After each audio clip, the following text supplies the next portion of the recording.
France Inter.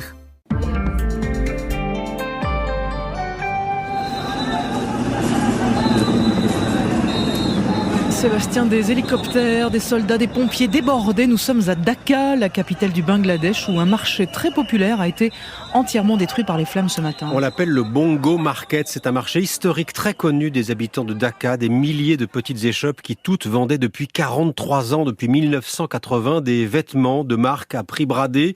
Ce lieu a presque totalement disparu dans un gigantesque incendie. Heureusement, sans faire de victimes graves. On compte 11 blessés légers, dont 5 pompiers. Pas moins de 600 pompiers ont dû être déployés pendant plus de 6 heures. Les télé Bangladesh suivent ici l'évolution du sinistre en direct. Le feu s'est déclaré ce matin vers 6 heures sans que l'on en connaisse l'origine. Il est ce soir maîtrisé. Des centaines d'hommes donc ont été envoyés sur place sous les yeux de milliers de badauds, des équipes de l'armée de terre, de la marine, un hélicoptère de l'armée de l'air. Un chaos indescriptible. Le QG des sapeurs-pompiers a été attaqué par un groupe de commerçants en colère à coups de pierre. 450 policiers ont dû être déployés pour lutter contre cette foule, interrompre le pillage des vêtements.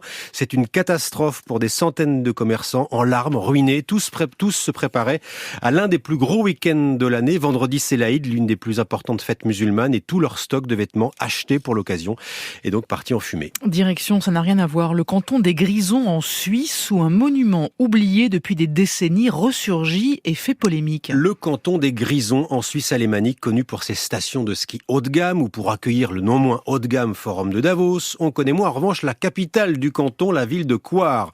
Bourgade paisible, très agitée ces derniers temps par les révélations d'une journaliste locale qui, en passant dans le cimetière, comme chaque jour, s'est récemment attardée sur un monolithe de granit ignoré des habitants, recouvert de mousse et de gravures en langue allemande, où l'on peut lire « Ici reposent des soldats allemands ». Étrange tombeau sur lequel elle a décidé d'enquêter pour finalement découvrir qu'il s'agit d'un monument aux morts érigé juste avant la Seconde Guerre mondiale à la gloire des nazis. Und jetzt auf Graubünden, wo es Denkmal von den Nazis. Les médias suisses se sont fait l'écho de cette découverte passionnante mais bien embarrassante. Ce monument en pierre de 13 tonnes a été construit en 1938 pour rendre hommage aux soldats allemands tombés pendant la première guerre de 14-18. À cette époque, le pouvoir nazi en 38 monte en puissance et parmi les signes visibles de sa propagande, il y a ces monuments aux morts que le Troisième Reich va tenter de construire dans toutes les régions où des sympathisants nazis sont présents. C'est le cas à Coire, en Suisse, où le Parti national-socialiste a ses relais.